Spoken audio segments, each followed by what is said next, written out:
Good morning प्यारे बच्चों।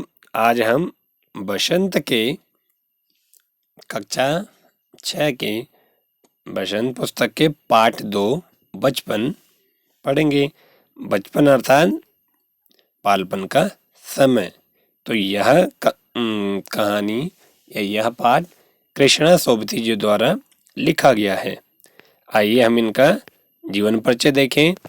कृष्णा सोबती का जन्म 18 फरवरी 1925 पंजाब के शहर गुजरात में, जो अब पाकिस्तान में है। वह हिस्सा अब कहाँ है? गुजरात तो भारत में है। गुजरात का वह हिस्सा पाकिस्तान में है। 50 के दशक से आपने लेखन प्रारंभ किया और आपकी पहली कहानी लामा 1950 में प्रकाशित हुई। आप मुख्यतः उपन्यास, कहानी, संस्मरण विधाओं में लिखती हैं। कौन अब रचनाएं देखिए इनकी। डार से बिछुड़ी, जिंदगी नामा, ए लड़की, मित्रों मर जानी, हम हंस मत आपकी मुख्य कृतियां हैं। आप विभिन्न सम्मानों जिनमें साहित्य अकादमी पुरस्कार, साहित्य शिरोमणि सम्मान, शलाका सम्मान, मैथिली शरण गुप्त पुरस्कार, साहित्य कला परिषद पुरस्कार, कथा चूड़ामणि पुरस्कार, महत्तर सदस्य साहित्य अकादमी से सम्मानित की जा चुकी हैं। और एक बात और बता दूं, इन्हें 2017 में ज्ञानपीठ पुरस्कार, जो सर्वोच्च पुरस्कार है, उससे भी सम्मानित किया जा चुका है। 25 जनवरी 2019 को आपका निधन हो गया। तो यह इनका जीवन परिचय है। आइए हम बचपन, आप लोगों का भी बचपन चल रहा है ना, तो देखें कृष्णा सोबती जी के बचपन के बारे में क्या क्या अनुभव है, उन्हें हम इस पाठ के माध्यम से पढ़ते हैं। मैं तुम्हें अपने बचपन की ओर ले जाऊंगी। मैं तुमसे कुछ इतनी बड़ी हूं कि तुम्हारी दादी भी हो सकती हूँ। कृष्णा सोबती जी कह रही हैं, तुम्हारी नानी भी, बुआ भी, बड़ी मौसी भी। परिवार में मुझे सभी लोग जी जी कहकर पुकारते हैं। क्या पुकारते हैं? जी जी कहकर पुकारते हैं। हाँ, मैं इन दिनों कुछ बड़ा बड़ा यानी उम्र में सयाना महसूस करने लगी हूँ। शायद इसलिए कि पिछली शताब्दी में पैदा हुई थी। शताब्दी किसे कहते हैं? शताब्दी अर्थात 100 वर्षों का समय या 100 वर्षों का समूह। मेरे पहनने ओढ़ने में काफी बदलाव आए हैं। पहले मैं रंग बिरंगे कपड़े पहनती रही हूँ, नीला, जामुनी, ग्रे, काला, चॉकलेटी। अब मन कुछ ऐसा करता है कि सफेद पहनो। ठीक है, गहरे नहीं है, हल्के रंग। मैंने पिछले दशकों में तरह तरह की पोशाकें पहनी हैं। पहले फ्रॉक, फिर निकरवाकर, स्कर्ट, लहंगे, गरारे और अब चूड़ीदार घेरदार कुर्ते।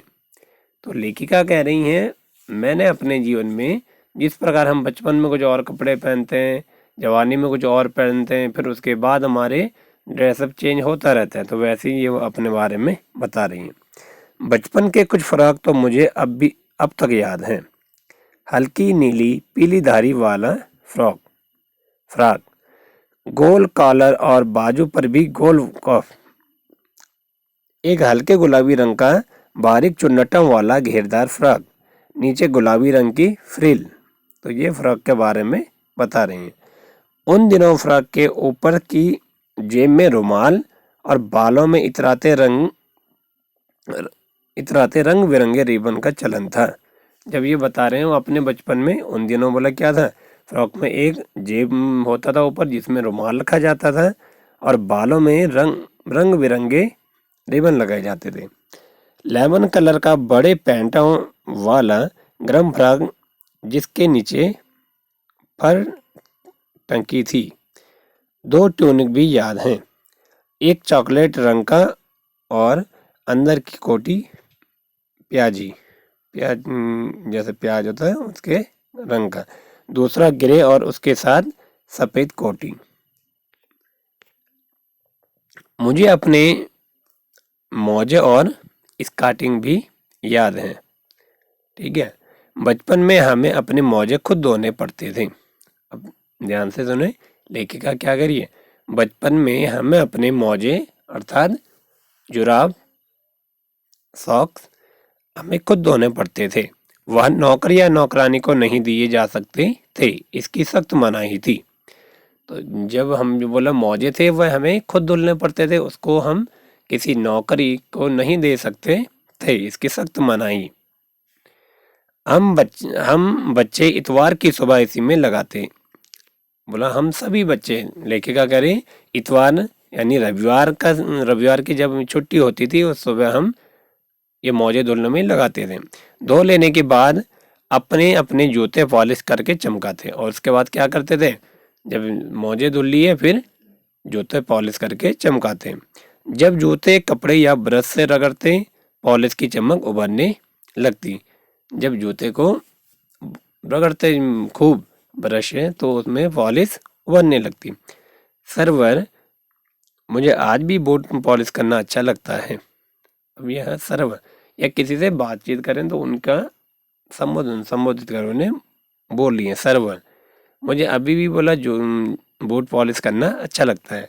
हालांकि अब नई नई किस्म के शू आ चुके हैं, कहना होगा कि ये पहले से कहीं ज़्यादा आरामदेह हैं। हमें जब नए जूते मिलते उनके साथ छालों का इलाज शुरू हो जाता है।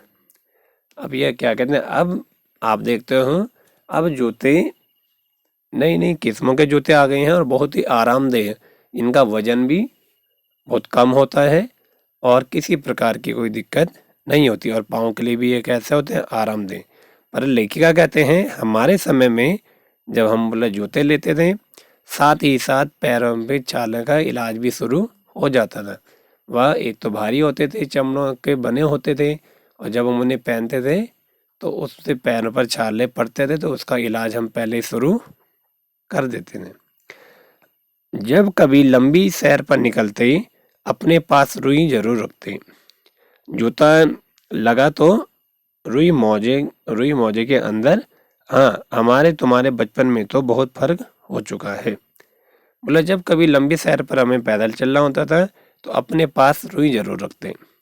जूता लगा तो रुई मोजे के अंदर।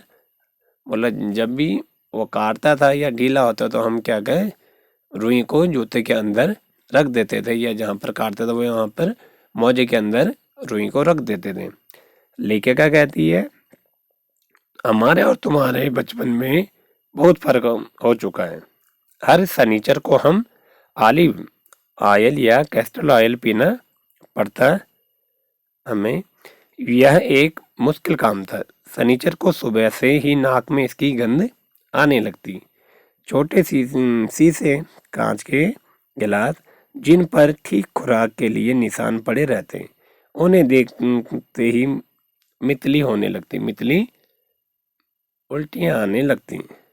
मुझे आज भी लगता है कि अगर हम ना भी पीते तो वह शनिवारी दवा तो कुछ ज़्यादा बिगड़ने वाला नहीं था, सेहत ठीक ही रहती। तो आज भी लगता है बोला वो अगर नहीं पीते, ज़बरदस्ती पिलाई जाती थी तो बोला नहीं पीते तब भी कुछ ज़्यादा कुछ होने वाला नहीं था।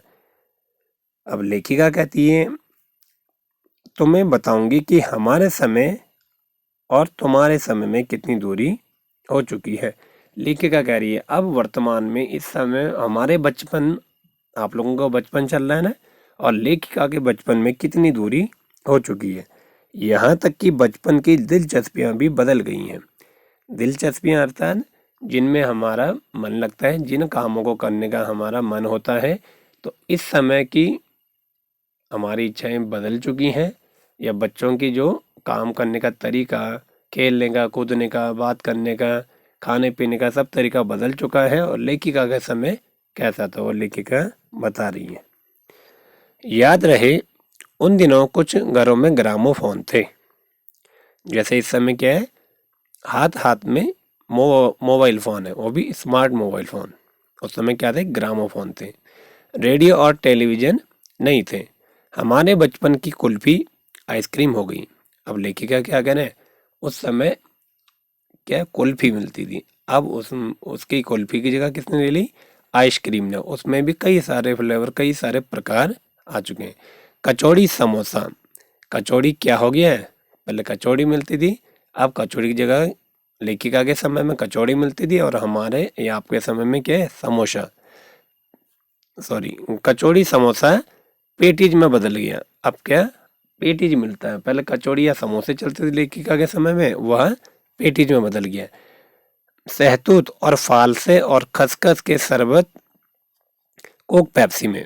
पहले सहतूत, फालसे, खसखस, ये फलों के शरबत जो जूस बना होता था, अब इसकी जगह हम क्या, कोल्ड ड्रिंक्स में कोक, पेप्सी, लिम्का आदि इन चीज़ों को पीते हैं, तो यह इनमें बदल गया।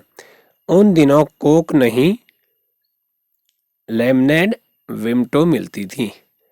उन दिनों कोक, पेप्सी या नहीं मिलती थी, उस समय लेमनेड, विमटो मिलती थी। तो यह लेखिका ने अपने और हमारे समय में कितना दूरी आ चुकी है या क्या क्या अंतर आ चुका है, यह लेखिका ने बताया है। तो आज हम यहीं पे विराम लेते हैं। अगली वीडियो में हम पढ़ेंगे शिमला और नई दिल्ली के बारे में लेखिका के क्या क्या अनुभव थे। तो आइए इससे जुड़े हम कुछ प्रश्न देखते हैं प्रश्न अभ्यास से। यह क्या है, एक संस्मरण है। यह क्या है, संस्मरण है। तो लेखिका, पहला प्रश्न आप देखेंगे, लेखिका बचपन में इतवार की सुबह क्या क्या काम करती थी। तो जैसा भी हमने पढ़ा, तो लेखिका या उनके साथ के सभी बच्चे इतवार की सुबह को क्या काम करते थे, अपने मोजे धुलना, अपने बूट पॉलिश करना, उन्हें कपड़ों से रगड़ना, ठीक है, उनकी चमक उभारना आदि कार्य करते थे। अगला है, मैं तुम्हें बताऊंगी कि हमारे समय और तुम्हारे समय में कितनी दूरी हो चुकी है।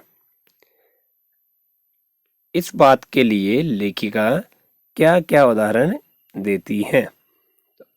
अभी मैं कुछ देर पहले आपको पढ़ा रहा था। तो इस बात के लिए लेखिका अनेक उदाहरण देती है। तो जैसे अभी हमने यहाँ पढ़ा था, याद रहे उन दिनों घरों में ग्रामोफोन थे, रेडियो और टेलीविजन नहीं थे। हमारे बचपन की कुल्फी आइसक्रीम हो गई है, कचौड़ी समोसे पेटीज बन गए हैं, और सहतूत, फालसे और खसखस के शरबत की जगह कोल्ड या पेप्सी आ गई। उस समय कोक नहीं मिलती थी, लेमनेड और विमटो मिलती थी। यह लेखिका ने उदाहरण दिए हैं। ठीक है, तो ये आप 2 प्रश्न आप करेंगे और साथ ही साथ आप कृष्णा सोबती जी का जीवन परिचय भी अपनी कॉपी में लिखेंगे। धन्यवाद।